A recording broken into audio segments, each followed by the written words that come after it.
Mga kaibigan, magandang gabi po sa inyong lahat ngayong Martes ng gabi at 24 po ngayon ng Marso. Malapit na namang matapos ang buwan ng Marso. Fire Prevention Month dun po sa mga malapit sa Barangay Kapitolyo, Pasig. Sabi ho ng text fire, ay fire out na po yung sunog na kaninang bago mag 6 o'clock. Meron hong fire alert na itinaas. Fire out na raw as of 6:43 PM, Barangay Kapitolyo. Hindi ko lang eksakto makuha yung address, pero siguro kung nasa labas kayo ng City State Center ay marinig niyo yung ilang mga nagwawangwang na mga fire truck dyan sa Shaw Boulevard. Pero okay na po, hindi na ho problema. At least nakakilos ng maaga ang ating mga firemen at naagapan po yung ganyan. Kanina kasi bago mag 6 o'clock ay merong reported smoke.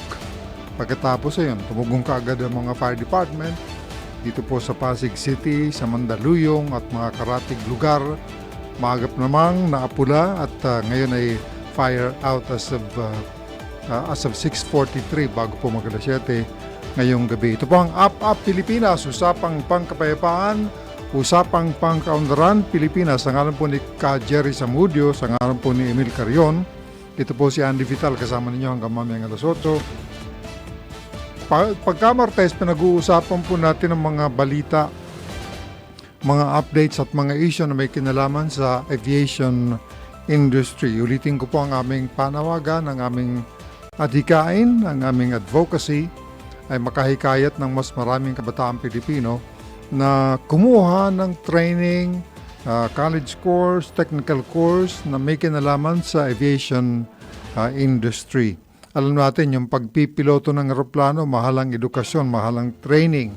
Pero open po sa lahat yan. Pwede namang pagtiyagaan doon po sa mga matyaga. Kailangan talaga tiyaga dyan eh. Unang-una magastos. Pangalawa, kailangan mong matapos ng at least Bachelor of Science degree bago ka kumuha ng mismong flying lessons. At dun sa flying lessons mismo, sa mga kurso ng pagpipiloto, mamimili ka ron. Of course, nagsisimula po yan. Parang ano yan eh, parang baitang-baitang, grade by grade.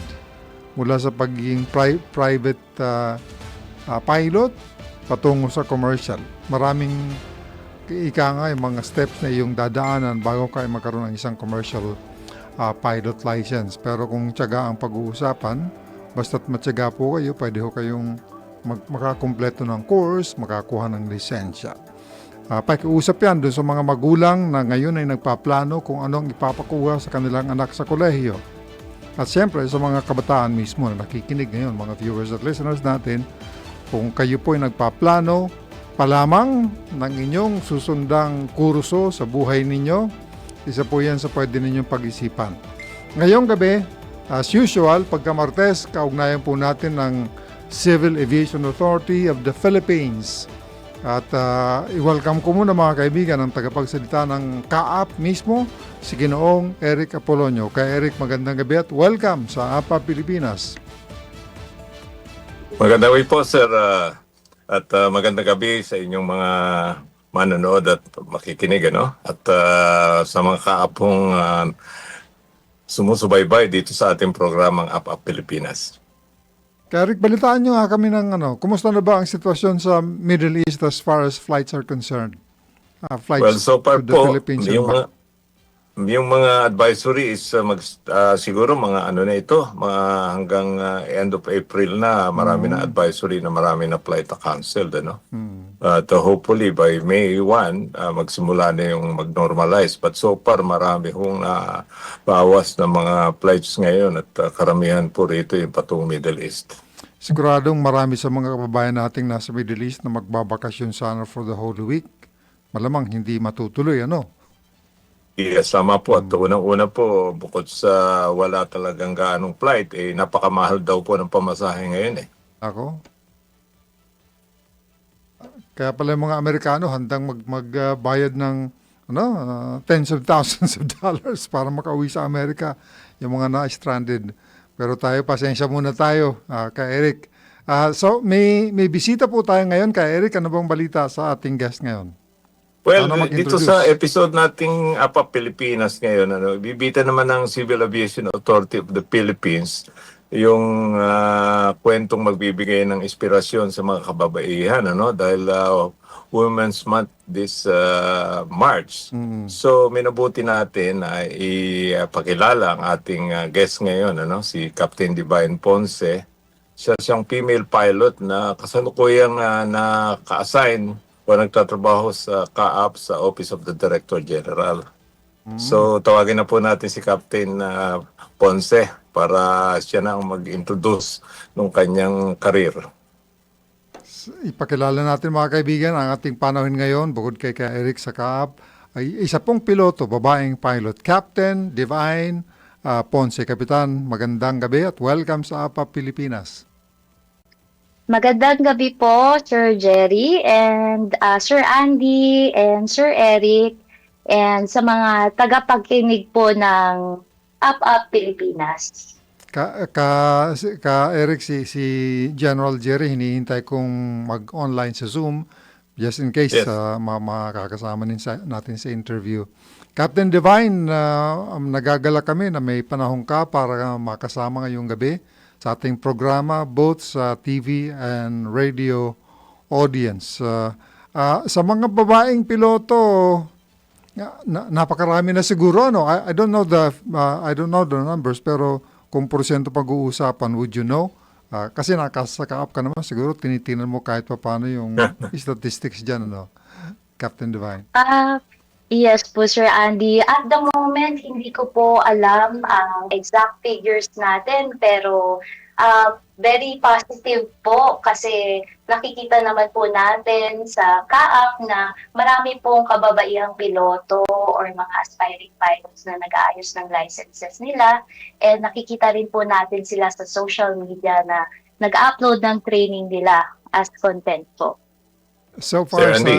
yes, kay Eric. Sir Andy, singit ko lang dahil nga ito yung exact figure sa ngayon, ang total na mga babaeng nasa aviation is about 3,723 out of 37,007, Lahat na po ito. Ang airline na transport pilot license po nating mga babae 76 as of now. Yung commercial pilot license holder is 685. At katulad po nitong si Captain, private pilot license siya, 284 po sila lahat sa ngayon. Nako, marami na pala. Although, kailangan pa talaga nating mag-encourage further ng mga kababaihan na pumasok sa pagiging piloto. Captain Divine, mga ilang taon na po kayo piloto? Nag-start po ako ng aviation career ko nung early 30s po ako, Sir Andy. So, bari, naging career shift po siya kasi graduate po ako ng BS Pharmacy. And yung journey ko po kasi sa aviation is inspired po by my ate and kuya na airline pilots din po. So, nakita ko how fulfilled and happy sila sa kanilang career. And yun nga po, nakaka-travel while working. And ayun po, isa rin po yung pagiging piloto nga po sa well-respected careers dito sa Pilipinas. So far po, Sir Andy, 4 po kasi kaming piloto sa family. Talaga? And yung sister ko po, yung 2 pong ate ko, former cabin crew din po. Kaya sinasabi po ng mga tao na aviation runs in our family talaga. So nung tinanong po ako ng kuya ko kung gusto ko maging piloto, ang una ko pong sinabi, may math ba doon? Mahirap ba yung math? Yun po ang first question po na sumagi sa isip ko. Pero in-encourage naman po nila ako na with hard work and discipline nga, success will follow. And totoo po talaga yan. Sa mga nakikinig, napansin po ninyo, binanggit po ni Captain Divine, BS Pharmacy ang kanyang pinanggalingan. Kumbaga, career shift na malaki. From BS Pharmacy, gumraduate ko ng BS Pharmacy. How did you become a pilot? Ano pang training ang dinaanan mo, Captain Divine? Marami po kasing series of training or licenses na pagdadaanan mo. Pero for me po, as a career shifter, nag-enroll po ako ng special class, kung tawagin po, sa isang aviation school. And kumbaga tingi-tingi po yung lisensya. So first po, nag-enroll po muna ako as a student pilot. And then after na-accumulate ko na po yung required flight hours, naging private pilot license naman po ako. And then nag-ano naman po ako as training, yung training ko is nag-move forward pa. Naging commercial pilot license pa po ako. And then for me to build up po yung flight time, nag-flight instructor license din po ako. So marami po siyang lisensya, Sir Andy, talaga. So, ito lang, gusto ko lang maitanong. From the time na gumraduate ka sa BS Pharmacy to the time na nakakuha ka ng unang license na bilang piloto, mga ilang taong inabot yun, Captain Divine? Actually, Sir Andy, napakabilis lang po. Masasabi ko po na after 1 year, 1 year in the making siya. Since nasabi ko nga po kanina, Sir Andy, Sir Eric, na naging mentor ko po kasi yung mga kapatid ko, ate at kuya ko. So, nabigyan po nila ako ng strategy na pag rainy season po, puro ground schooling po ako. And then pag summer, pag maganda po yung weather, ayun po, lipad po ng lipad. So, nasa time management po yun and sa planning po talaga. Ibig sabihin, malaking bagay yung ikaw ay nasa pamilya ng aviation, na meron kang kapatid na parehong piloto. So, yung encouragement at saka yung mga tips, nandun na. Kumbaga, hindi mo na kailangang maghanap pa ng ibang tatanungin, Captain Divine? Yes po, actually po, ano po siya sa akin, advantage po siya. Pero ngayon po, kahit masasabi ko, kahit naman po wala kayong relative na piloto, marami naman pong resources sa social media ngayon. Lalo na po is marami pong content about a day in the life of a female pilot. Tapos nandun na rin po yung tutorial kung paano ka magsisimula. So, nandun na po lahat ng guidance. Ikaw na lang po ang bahala kung paano magiging diskarte mo. Sa ngayon, sa position mo bilang attached to the office ng Director General ba? Tama ba, Captain Divine? Yes po. Nakakaroon ka pa ba ng oras para magpalipad ng eroplano? Yes po, sir. Actually po, nagpa-recurrent flight po ako last year po. So, okay naman po siya. So, after a year, basta kailangan po maging current ka, maging okay pa po yung handling mo. And on my free time po, nagbabasa. Continuous po kasi ang learning sa aviation. Kaya basa-basa ka pa rin regardless of your job. Ganun po talaga siya. So, ibig sabihin, current, lahat ng mga bago ngayon sa pagiging piloto, nalalaman mo. At saka importante yung talagang lumilipad ka on a regular basis para laging gamay na gamay mo yung eroplano, Yes po, Sir Andy. Okay. Sa iyong karir, para lang dun sa mga nakikiling na mga kababaihang nag-iisip na, teka muna, merong kapitan na babae na ini-interview sa DWIC. Ano ang pwede mong i-offer na tips? Bigyan mo muna kami ng mga challenges na dinaanan mo bago ikaw ay nakakuha ng lisensya bilang piloto. Captain Divine. Yes po, Sir Adi. Siguro nung nag-start po ako ng flight training, may times po nasa classroom napansin ko, ako lang po yung babae, even sa simulator. And then, medyo intimidating po at first, and magkakaroon ka talaga ng self-doubt na kaya silang sabayan. Dahil nga po yung aviation is a male-dominated field talaga, and part po ako ng minority. So, minsan po sa training, wala akong kabady-body na babae. And then, meron po rin, Sir Andy, na may humor din po yung mga lalaki na hindi namin mag-gets. Pag nagbibiroan sila. Ayun po, kaya minsan po na out of place ako. And may mga times po na I tend to do extra effort po sa academics just to prove myself. Pero over time po, naka-adapt naman po ako sa environment and my classmates treated me as an equal naman po. Standby lang, Captain Divine, ka-Eric, standby lang sapagkat may mahalagang balita tayo kaugnay sa mga sitwasyon sa kasalukuyan Si Pangulong Marcos, mga kaibigan, ay nagdeklara na ng State of National Energy Emergency sa bansa. Pakinggan natin ang flash report mula kay Patrol 13, Gilbert Perdes. Gilbert? Yes, maraming salamat. Naglabas ng Executive Order number 110 si Pangulong Ferdinand Marcos Jr. na nagdedeklara ng State of National Energy Emergency sa buong bansa. Ito dahil sa tumitinding tensyon sa gitnang silangan na nakakaapekto sa supply at presyo ng langis sa buong mundo. Ayon sa direktiba, ang kaguluhan na kinasasangkutan ng Amerika, Israel at Iran, pati na ang banta sa operasyon ng Strait of Hormuz ay nagdudulot ng panganib sa global oil supply na direktang nakaapekto sa ating bansa bilang importer ng langis. Sa ilalim pa rin ng EO ng Pangulo, pinahintulutan ang pagpapatupad ng mga hakbang upang matiyak ang sapat na supply ng enerhiya, kabilang na ang fuel allocation at conservation measures upang pati na nga yung isang unified support package para naman sa kabuhayan, industriya, pagkain at transportasyon. Patrol 13, Gilbert Perdes, nagbabalita ng tama, naglilingkod ng tama. Maraming salamat sa flash report, mga kaibigan, mula kay Patrol 13, Gilbert Perdes. So ngayon ay nasa State of National Energy Emergency na tayo. Ang laki na rin po itinaas ng ating gasolina at diesel. Kay Eric, di ba? Siguro, pag ikaw ay nagkakarga, nililimitahan mo na ang karga o paano? How do you adjust kay Eric muna? Well, ako naman po kasi bahay-opisina lang kaya medyo matipid. Oo nga. Si Captain Divine, paano ka ba nag-a-adjust sa sobrang mahal ng gasolina at diesel ngayon? Nagda-diet po ako. Tama. Yan ang Para positive po, mas ma-conserve po yung funds. Oo. Ako nga, talagang pagkakayang lakarin, nilalakad ko na lang siyempre, mahirap na makipagsapalaran ngayon kung pamahal ng pamahal.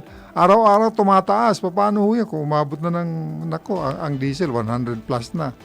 Ang gasolina ay 80 plus. Nag-90 na sa EDSA kanina, yung aking nakitang mga gas station. Ituloy natin ang usapan tungkol sa pagiging piloto ni Captain Divine Ponce, mga kaibigan, sa CAAP.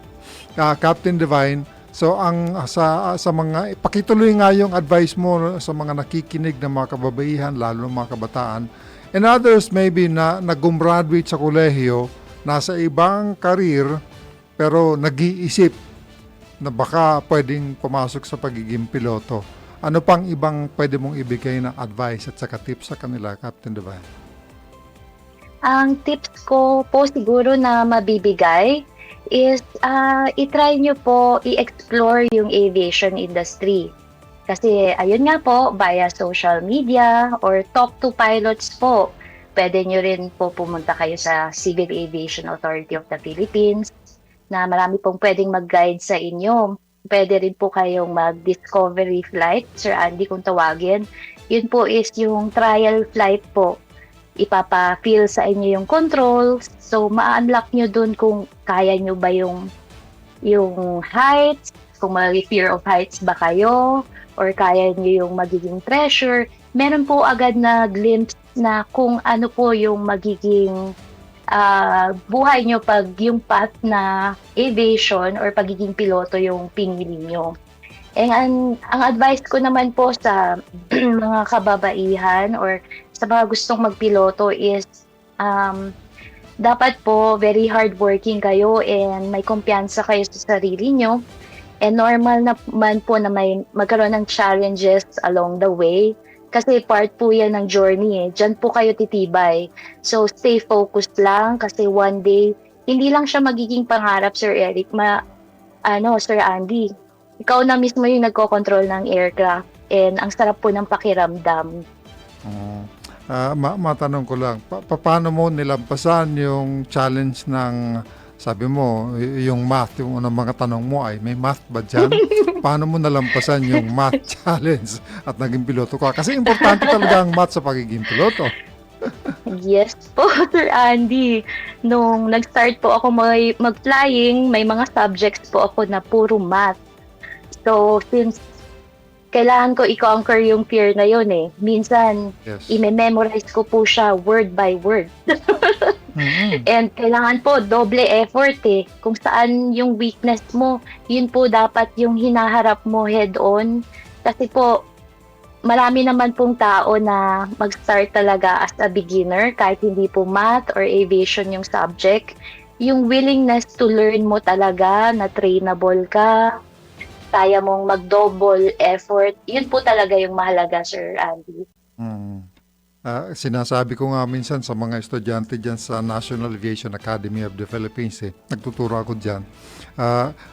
Ako Bachelor of Arts ako. Dahil sa math, mahirap sa math. Sabi ko sa kanila, aralin mo muna na maayos ang math. You have to love math. Tama ba yung advice ko na ganun, Captain Divine? Yes, Sir Andy, you have to love math kasi part po talaga siya. Ang trabaho. Opo, part ng trabaho. Thank you very much, Captain Divine.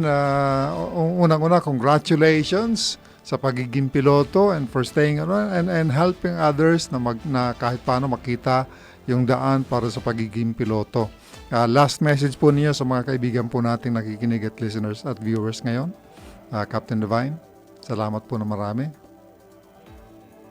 You're welcome po, Sir Andy and Sir Eric, and thank you for giving me an opportunity para ma-experience po ito and para rin po sa mga gustong mag-pursue ng aviation, para sa mga babae, wag po tayong mawala ng loob just because na may stereotype na lalaki usually ang piloto.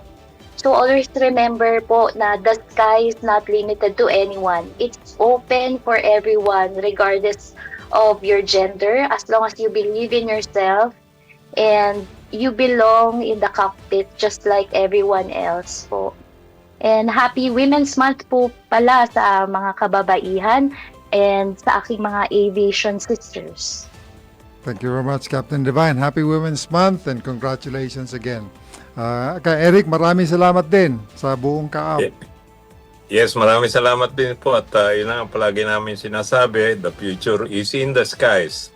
Kaya itong mga interesado nating mga kababayan, especially mga kabataan, pwede naman po kayong mag-search doon sa aming Facebook at aming email, yung account namin, social media account namin, kaap.gov.ph. Nandun po lahat yung impormasyon at sasagutin naman po kayo kung may mga katanungan kayo tungkol sa aviation.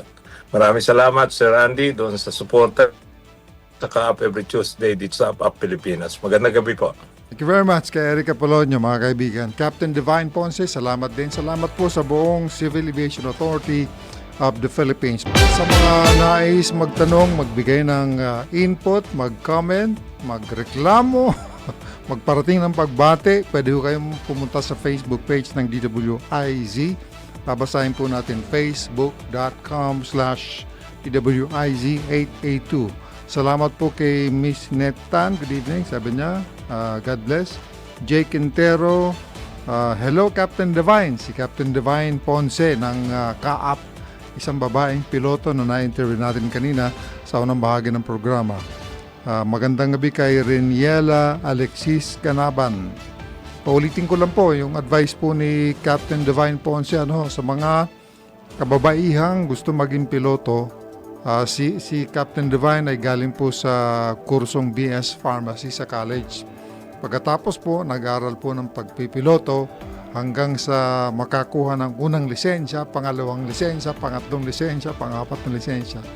Kasi level-level po yan, step by step po yung pagiging piloto hanggang sa ikaw maging isang commercial license na pwede magpiloto ng mga malalaking airliner, mga jetliner, pampasahero sa Pilipinas and overseas. Yun naman pong mga qualifications at saka yung mga standards na sinusunod ng mga pilotong Pilipino ay international din po. Kaya karamihan kapag sila po ay nakapag-experience na ng ilang taon sa paglipad ng mga domestic flights ay nag-a-apply sa international at marami ho tayong pilotong nasa mga international flights. Kasabay po niyan, marami din tayong mga air traffic controller, marami tayong aircraft mechanic, marami tayong mga flight attendants na nasa mga overseas flights.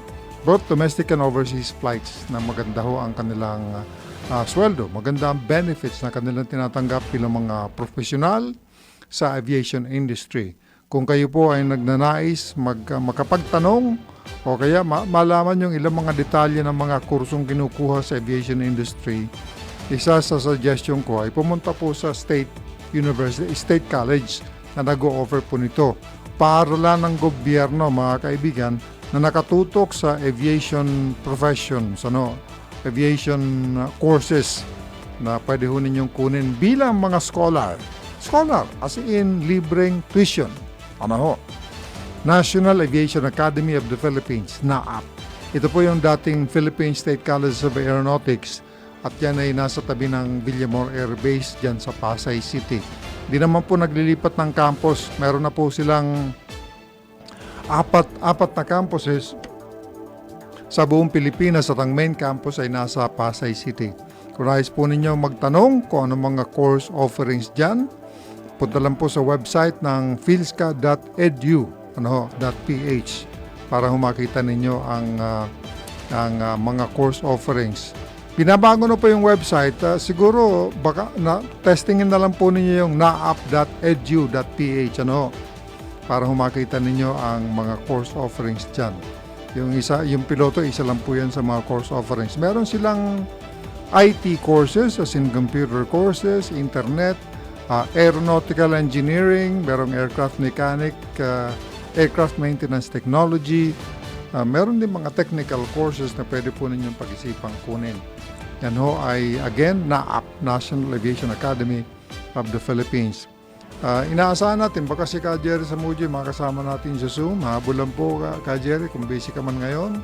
Alam kong busy din po ito bukod sa kanyang pagiging direktor ng flying school ng NAAP, ay siya rin po ang commandant ng Climate Change Task Force na parami ang membership sa kasalukuyan. Marami na ho tayong mga miyembro ng Climate Change Task Force sa buong Pilipinas at organized na po yan. Ayan hong Climate Change Task Force ang siyang mismong manpower arm, volunteer organization ng Climate Change Commission. Ito po yung mga action takers. Sila po yung mga kikilos para i-implement ang mga patakaran at mga programa ng Climate Change Commission.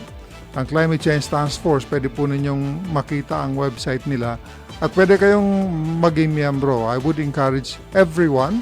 Wala po namang edad na pinipili dyan. Basta ikaw ay marunong nang makipag-participate sa pagpapaganda ng ating kapaligiran, paglilinis, pagtatanim ng puno, pagtatanim ng kahit anong halaman. At siyempre, pangangalaga ng ating kapaligiran. Generally, tamang pagtatapon ng basura, etc., etc. Kasama na natin mga kaibigan sa Zoom si General Jerry Samudio. Ka Jerry, good evening. Hi, good evening ka Andy at sa ating mga tagapagsubaybay.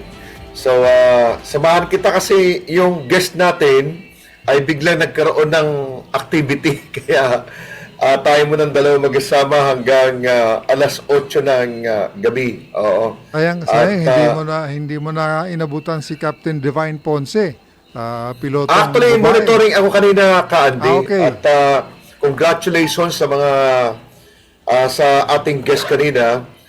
Eksakto, very timely ito ka Andy kasi di ba alam naman natin na ang buwan ng March ay Women's Month yan eh. Diba? So, kumbaga ay yung under doon sa Magna Carta for women ay talagang sineselebrate, ipinagdiriwang ang yung buwan ng mga kabaihan ng March at eksakto na ang in-interview mo ay isang babae na nagpapakita ng kapangyarihan, 'di ba, ng power. Kasi ngayon talagang totoo 'yan na ang aviation ay nandiyan na ang ating mga kabaihan. And sa tingin ko ay masasabi natin ka Andy na tagumpay yung ating batas tungkol sa GAD, yung gender and development. Kasi nakikita natin na mga kabayan sa Pilipinas ay very empowered na.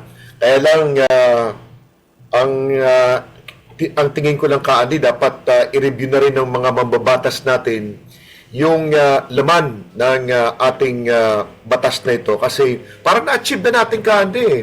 At saka, may mga napapansin ako na dapat ayusin. Like for example, ang fund ng tungkol sa GAD ay nakafocus siya sa gobyerno, pero ang problema ay wala naman sa gobyerno, nandoon sa mga community na talagang mahirap, di ba? No? Yung tinatawag na violence, yung equality, ay doon nangyayari yan eh. Pero sa gobyerno, wala naman eh. Magkano ang budget natin? More than 6 trillion. O sabihin natin 6 trillion times 5% kasi yun ang requirement ng batas. Ibig sabihin 5 times 6, that is 300 billion pesos ang gagamitin natin para lang sa mga activities, mga programa na mayroong kinalaman sa GAD, sa Gender and Development. So kaya nakita natin ngayon, dahil lang sa mayroong fund at ito ay ina-audit ito ng Commission on Audit at hininga din ng certification galing sa DBM kung nagastos ba talaga yung 5%. Kaya makita mo, yung mga yung gobyerno nagkakandak ng mga seminars, ang daming mga seminars ginagawa. So ang laki ng istorbo na ginagamit ng oras ng gobyerno para sa isang problema na hindi naman problema. 'Di ba? No, kasi na-achieve na ng GAD yung mission niya, yung objective niya. Siguro yung sa sustainment, pwede na bawasan na yung 5%. Baka pwede na kaandi na i-review na yan kasi matagal ng batas niya kaandi. Kaya nga eh. Itulong na lang natin dun sa mga kababaihang na nagpupursu ng kanilang karir para makatapat sa mga profesyon na hawak ng kalalakihan ang majority. Isa yun sa pwedeng paggamitan ng pondo, ka Jerry, ano? Napaka-stricto ng Commission on Audit yan kaandi ha. Ganun ba? Mayroong AOM ka dyan kapag hindi mo na comply yung paggastos ng 5% na yan. At saka, maski doon sa pagkuha mo ng budget, kinakailangan mo rin ng certification yan. Kung mayroon kang utilization talaga ng 5%. Kaya nga, ngayon, ay para magkaroon ng ma-justify mo yun, may mga attribution na. So, ibig sabihin yung attribution na yun, kaandi, yun ay isang malino na pagtanggap na mayroong problema doon sa pag-mandate ng batas na 5% para dito sa GAD program activities. Kung ito ay recognize na natin na nasasayang, di ba, no, kasi nag-seminar ka, punta ka sa ibang lugar, mag-hotel ka, kakain ka doon, gagasusan ka ng gobyerno, pero marami tayong mga kabayan na gutom, di ba, no? So parang unfair, di ba, no, na gagasusin mo yung pera sa mga government na opisina na wala naman doon yung problema, di ba, no? Gagasos ka ng 300 billion pesos, di ba, no? So although yung sinasabi mga attribution, so tanggalin yung attribution na yan. Ang gawin na natin ngayon ay baguhin na yung batas. Yes. Ibaba niya kung 0.5%, 0.5%, pero hindi naman 5% kaandi na nasasayang. Kaya kita mo, nagbibili ng mga t-shirt. Yung t-shirt gagamitin isang beses lang. Gagawa ng maraming tarpaulin. Magkakaroon ng seminar sa isang taon, ilang beses mag-seminar yan. Mayroon dyan 5 araw, 4 na araw na mag-seminar. Ang pag-uusapan mo, paulit-ulit. Yung paulit-ulit na seminar na maintindihan mo ano yung mga terms na ginagamit sa GAD. Di ba, no? Na kung itong mga bagay na ito ay ikukumpara mo doon sa totoong problemang hinaharap ng gobyerno natin tungkol sa kahirapan, sa climate change, di ba, no? Tungkol sa agrikultura, baka nakatulong pa ito para tumaas yung ating economic activities, kaandi. Ang pag-asa ko lang, ka Jerry, sa mga ganyan sana sa mga opisyal ng ating gobyerno, mabilis din sila mag-adjust kung ano ang pangangailangan. Katulad ngayon, nasa crisis talaga tayo. Si Pangulong Bongbong nag-declare ng State of National Energy Emergency ngayong gabi, ka Jerry. So, doon lang makikita natin na mayroong mga bagay na dapat nating tutukan muna bago ho yung mga bagay na gusto lang natin gastusan kasi may pondo, di ba? Dapat Oo. i-prioritize natin at mga opisyal ng gobyerno natin, both sa executive at saka yung mga gumagawa ng mga patakaran, mga legislative lawmakers natin, ay mabilis mag-adjust kung anong pangailangan. Oo. Ang tingin ko siguro dyan ay magkaroon ng survey. Kasi ako ang napapansin ko, kahit sa mga ahensya ng gobyerno, ay pilit din silang gusto nilang i-implement yung project. Diba? No? Parang, kasi magkakaroon ka ng findings, magkakaroon ka ng report, AOM galing sa kuha. Kaya masakit man sa loob mo, gagastusin mo yun sa isang bagay na hindi essential, non-essential. Diba? No? So, siguro ang gawin nila Senator Hontiveros, kasi sila ang author niyan at saka si Senator Legarda, magpakandak ng survey, di ba, no? Baka tapos na. Oo, kasi habang batas yan kahit may problema, itong binabanggit ni Presidente na kailangan natin ng fund, ay di pwedeng tanggalin yun. Batas yun eh. Di ba, no? Hindi mo pwedeng pakialaman yun. Juggling of funds yan. Di ba, no? So, makakasuhan ka. Pero kung tatanungin mo yung mga nasa gobyerno nag-implement nito, especially yung mga head ng government agencies, makikita mo ay nagsasayang tayo. Generally, yun ang perception nila, nagsasayang tayo ng malaking pera sa isang bagay na hindi naman dapat ginagastusan. Kasi kung orientation ka, Andy, pwede naman sa flag raising ceremony, walang gastos yun. Diba? Yung sa umaga, pwede mo naman isingit yan. Ba't kinakailangan pang 5% ang gagastusin mo dyan? Diba, no? Yes. Sana ho ay magbago kahit papano. Kung ano yung priority, tutukan natin at baguhin kung anong batas na pwede pang baguhin. Tuloy natin ang Lalo usapan, Ka Jerry, pag-usapan natin ng mga kababaihan, lalo na po yung mga, gaano ba karami mga nag-aaral ng piloto dyan sa NAAP? At iba pa mga kurso, no? Alam mo, ang standby lang. nakita ko ay dapat, di ko alam kung anong klaseng batas ako ang solusyon nakita ko ay magkaroon ng presidential advisor on aviation sector. Yan ang nakita ko. Kasi Ganda yan. ang nakikita ko dito ka, Andy, merong opportunity sa labas, di ba, no? Oo. Pero hindi natin makuha yung opportunity na yun kasi parang mayroong disconnection sa programa natin. Yung disconnection ng program na yun ay hindi kaya ng KAAP, hindi rin kaya ng NAAP, hindi kaya ng isang ahensya ng gobyerno. It's going to be a whole of government approach. Pag sinabi mong government approach, dapat mayroon nag-harmonize niyan. Ang dapat mag-harmonize niyan ay yung Presidential Advisor on Aviation Sector. Yan. Para pag sinabi na, oy, meron palang 2 milyong opportunity para sa aviation. Trabaho ito, magkikreate ng opportunity para makapasok yung mga Pilipino. Targetin natin ang 5% kasi magagaling yung mga Pilipino. So yung policy na yon, yung direction na yon, magkikreate ka ng strategy ngayon. Doon sa strategy na yon, imimit mo yung KAAP, pupulungin mo yung education sector, yung DOLE, pati yung yung DMW. Kasi sa ngayon ang tingin ko yung mga nag-export natin ng mga labor, nakafocus lang sa maritime at saka sa mga OFW, di ba? No? Kulang sa tutok Yung mga dyan. domestic helper. Oo. Bigyan sila ng ideya na meron pang isang sektor na nangangailangan ng kanilang atensyon, Ka Jerry?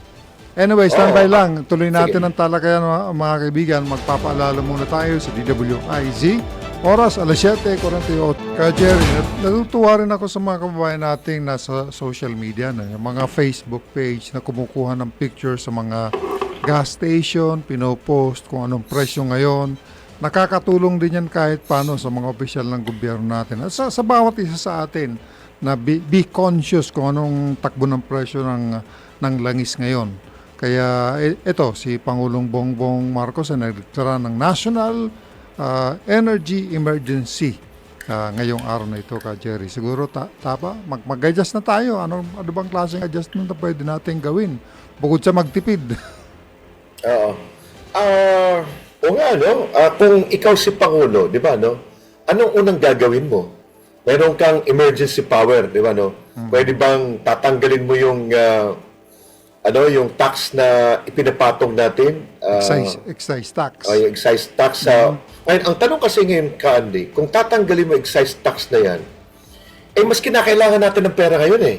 Kaya nga. Di ba, no? Kasi maraming humingi ng tulong yung apektado ng pagtaas ng presyo ng fertilizer. Alam mo, ang fertilizer ngayon, tumataas ka, Andy. Di ba, no? Oo. Yung bigas ang taas na rin.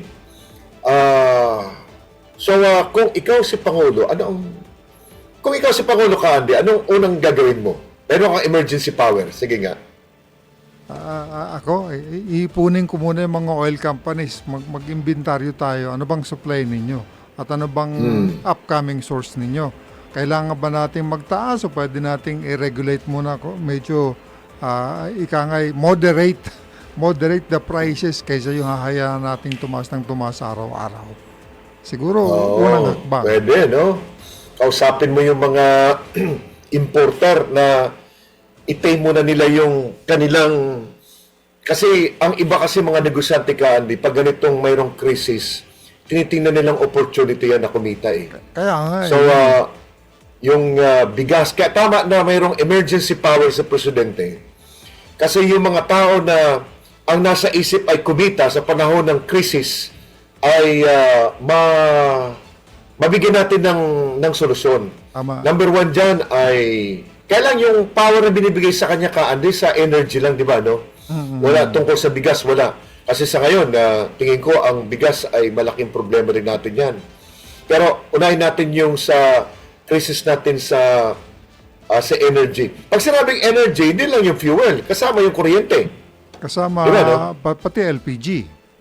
Pati liquefied petroleum gas. Yes. So, dapat mahimay yun, iisa-isayin yan. Pero halos konektado naman lahat yan, Andy, di ba? No? Kaya Pag nga, tumaas yung fuel, tataas yung LPG, tataas din yung energy, di ba? No? Yung kuryente. So, halos sabay-sabay yan. Tama ka, inventaryo muna. Di ba? No? Alaman Tapos, natin kung ano ba ang pasok. Wala bang pumapasok? Talagang naka-hold ba yung mga delivery ninyo sa Strait of Hormuz?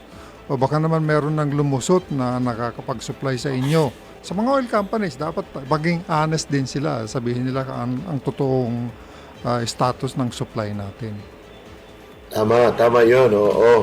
And then maghanap ng ibang, baka yung emergency power ay magbibigay din ng kapangyarihan sa presidente na maghanap ng ibang mga sources ng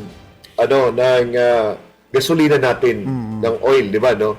Kasi may tatawag diyan, ang alam ko diyan yung mayroong yung Euro 2, Euro 4, di ba, no? Yes. Parang ngayon ata ay Euro 4. So baka pwedeng i-allow muna natin yung, parang napakinggan ko pag-uusapan na allow muna yung dirty, hindi ko alam kung ang tamang term niyan, no? Basta Euro 2, yung mas mababang grade na kumbaga ay meron siyang epekto sa carbon, di ba? Yung pag-i-emit ng carbon natin. Naalala So, ko lang ka, Jerry, noong mga panahon na pumupunta ako sa Mindanao on a regular basis, mas mura ang gasolina at crudo doon sa mga lugar na merong barter trade sa Malaysia.